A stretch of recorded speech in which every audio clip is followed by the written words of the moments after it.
Welcome back. So in this particular video, we're going to talk about all of the different kinds of managers within an organization. Now my caveat before I go into this is every organization has a very, very different structure. We'll talk more about structure a little later in this course, but structures vary widely between industries, organizations, or across industries and organizations. It's almost impossible to find any sort of uniformity in terms of structure. So what I've done here is giving you the most general type of a matrix style organization, which is a structure that I'm quite familiar with, but there are other types of structures. Nonetheless, this will at least give you some idea. So what I've got here on, I guess it'd be your right hand side, will be kind of the general definitions. And on this side, which I guess would be, let's see, your left-hand side, your left-hand side will be some general definitions, and then your right-hand side will be kind of a specific hypothetical company to show you just kind of how these things work in practice. Okay? So, every company that is publicly traded has a board of directors. The board of directors exist to represent the interests of the shareholders. A shareholder is somebody that owns stocks in a company. If any of you trade on Robinhood or anything like that, you are a shareholder. Therefore, you have rights with regards to management of the company. So you can vote and choose the board of director of your choice. Now, chances are if you only own 100 shares of your favorite company, you probably don't do a lot of voting. I invest pretty heavily to manage my own retirement, and I don't think I've ever voted in a company election. But it is your right if you wish to exercise it. So the board of directors exists to represent your interests. Normally, a board of directors' main mission is to design the strategy of a company, understanding how it pursues competitive advantage. We'll talk about that a little bit later in this course. Okay? The board of directors is normally organized by a chairperson of a board of directors. And then the board of directors composes the strategy, and it is executed by the chief executive officer. The chief executive officer, in the broadest way, falls under the category of a top manager. Okay? The top manager is designed to execute the strategy of the board of directors. Furthermore, this top manager is designed to be the face of the company. When people get mad at a company, or when they're happy with a company, or they think anything about the company, the first person they normally think about is the top manager or the CEO, sometimes also known as a senior executive. Okay? We'll talk about corporate governance a little later in this course. Sometimes the chief executive officer is also the chairman of or chairperson of the board of directors. So they both design the strategy and they execute it. Sometimes that's a good idea, sometimes it's not. That's a big debate in corporate governance. I don't think anyone has the answer really. But that's what a top manager does. Okay? Now a top manager, at least in a matrix style organization, has two kinds of people working for them. They normally also have functional managers that work for them. Functional managers are in charge of a specific type of work within an organization, such as logistics, human resources, technology. Some organizations have a chief of business intelligence, maybe a chief of strategy. These are people that work as staff type people. Some organizations, but not all, above a functional manager, they are run by a staff manager. Sometimes you may hear about an organization that has an executive officer. That's usually a staff manager. So their job is to manage the different functional managers and report back to the CEO of that particular company. Okay, so if you hear of a chief of staff or an executive officer, that's probably a staff manager. Interestingly enough, in many organizations, not all, again, it's impossible to generalize, but in many organizations, your functional managers will have budgets and large groups of people that they manage. A staff manager in many organizations, in many cases, does not have much of a staff and has a very limited budget. Their job is to liaise between the functional manager and the CEO of a company. It's a very, very interesting role that they have. Okay. So, also thinking about your chief of staff or your staff manager, with the president or the CEO executing the strategy, the staff manager's job is to make sure that what the functional managers are actually doing supports the overall execution of the strategy. So for example, your human resources policy should support your strategy. Your marketing strategy should support your overall strategy. We'll talk more about that in the strategy modules of this particular course. So you've got your staff model here. On the other side, you've got your general managers. Okay? Your general managers are normally in charge of a distinct, identifiable, revenue-producing portion of a company. The general managers are the people that are actually supervising a lot of the actual work being done in a corporation. Okay? So below the general manager, under their purview, they may have several supervisory managers. Supervisory managers fall under the general manager in the sense that they are overseeing a particular function within the larger organization. But again, it may not be an independent type of organization. It may not be an independent revenue producing unit. The general manager manages the independent revenues producing units. The supervisory manager probably has what they call line managers. These are people that are in charge of a very, very specific subset of activities. Under the supervisory manager, these are the people that are training workers, or excuse me, line managers. Yeah, these are the people that are actually training the workers and supervising them. So it's kind of the first level of management. Some organizations also have project managers. Project managers may come within the organization or outside the organization.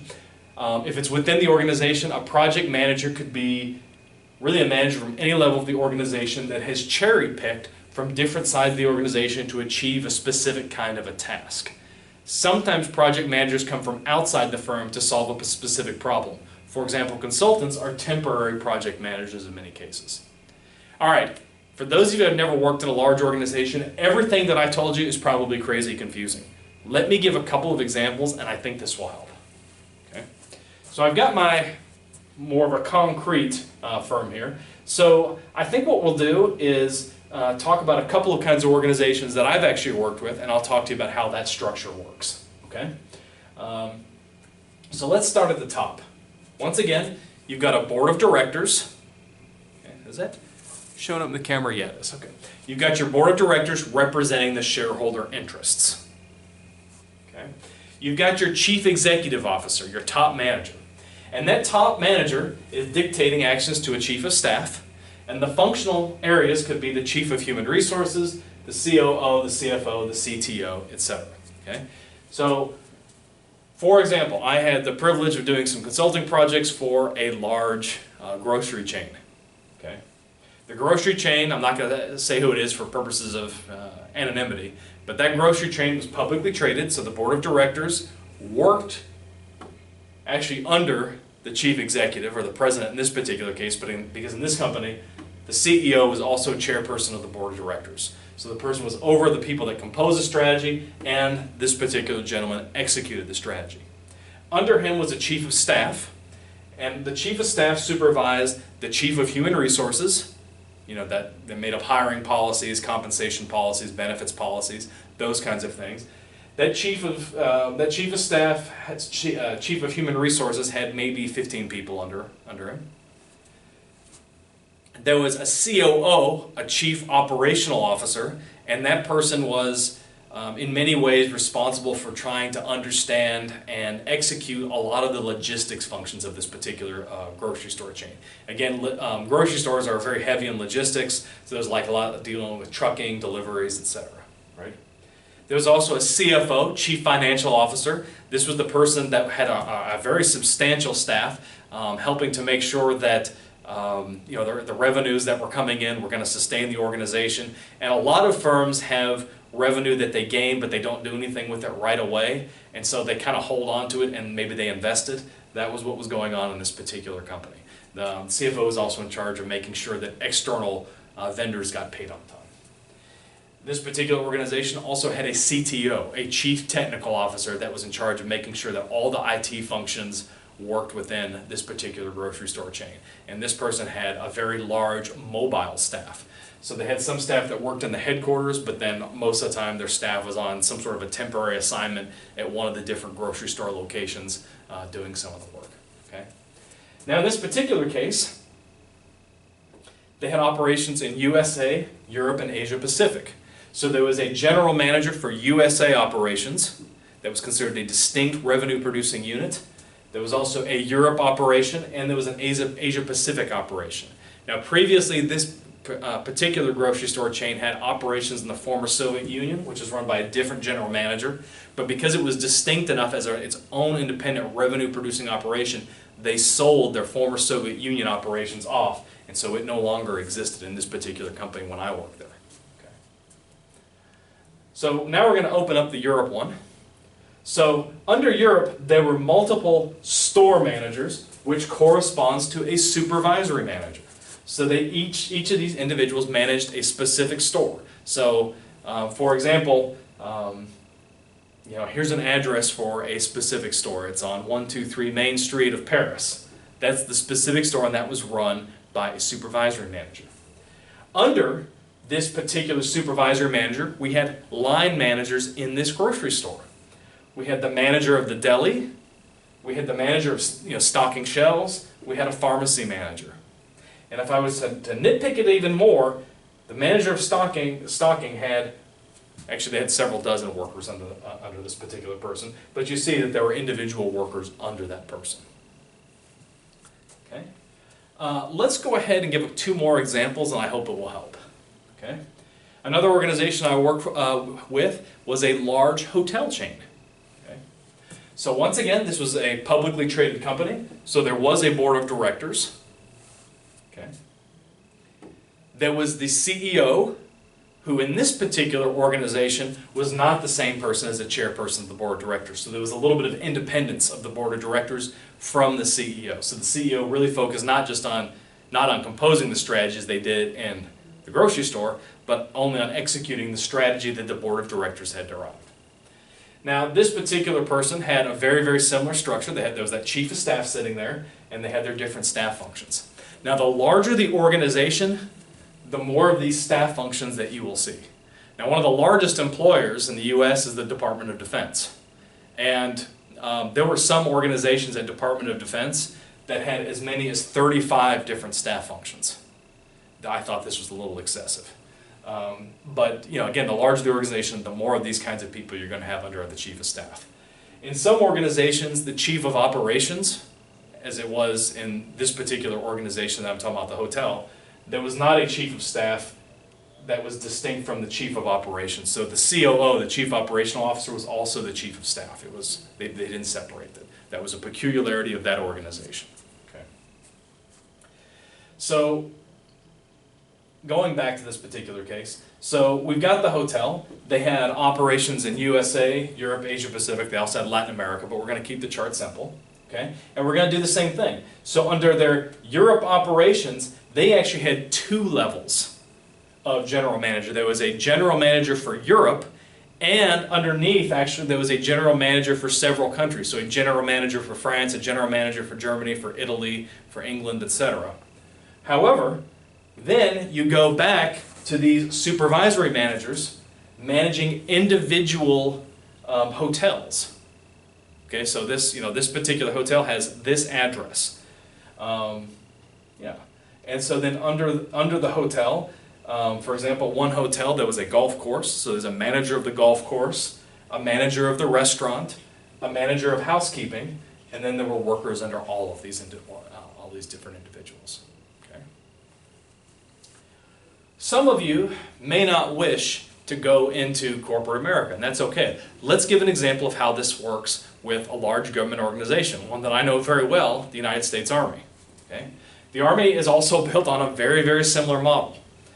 except because it's such a large organization. It's a little smaller now, but when I was in, it was, if you counted the National Guard, reserves, and everybody that was mobilizing at a given time, I mean, you're looking at more than 1 million personnel, so it was extremely large. Okay?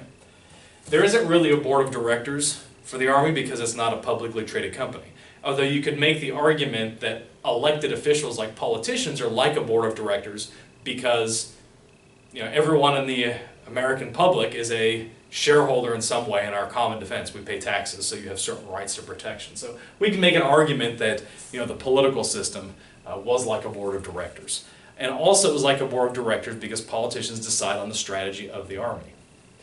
So under my particular, any particular unit, you might have, let's see, you'd have like the chairman of the Joint Chiefs of Staff, right? That'd be like a CEO, or you could even go down to a divisional level. You might have a 2-star general here as a CEO. Either way, it's modular. You would also have, at the higher level units, the ones that were run by a general, you would have a chief of staff. Okay. Now, if you were at the, division is like 10 to 12,000 troops, right? If you're working at a brigade or battalion level, okay, brigade is anywhere from 2 to 6,000 troops, and a battalion is somewhere between 4 and 900 troops, right? So brigades would have a chief of staff, or excuse me, not brigades, divisions would always have a chief of staff. Brigades and battalions did not have a chief of staff. They had an executive officer, okay? And the executive officer supervised the different functional areas. Chief of personnel, or an S1 as we call it in the military jargon. There was always a chief of intelligence, an S2, a chief of operations, an S3, a chief of logistics, S4, and there's usually an S6 chief of technology. Sometimes there might be an S5, which would be a chief of strategy, but that was usually very, very large brigades. And I think there was an S8, which was like a chief political officer, and on and on and on, right? Just depending on the size of the unit, right? Either way, whether you're talking about a 2-star general or you're talking about the chairman of the Joint Chiefs of Staff, whatever, the Army is broken into areas of responsibility normally run by like a commander. So if I was going to say a brigade, right, you'd have a full colonel as a CEO, that person's staff, and then they would have battalion commanders working as general managers. A battalion commander is a lieutenant colonel. And each lieutenant colonel would also have their own staff, your functional staff. And then the battalion commander, your light colonel, would have a bunch of captains working under them. And those captains would have lieutenants working under them, and then all the way down to the sergeants and non-commissioned officers and soldiers. So this model is somewhat universal, and these are the different kinds of managers. I realize if you've not worked in very, very large organizations, this can be a little bit confusing. If you have any questions, post them in the comments down below, and make sure you hit that like, that thumbs up, and also that subscribe button. I'm looking forward to seeing you all in the next video. Thanks for watching.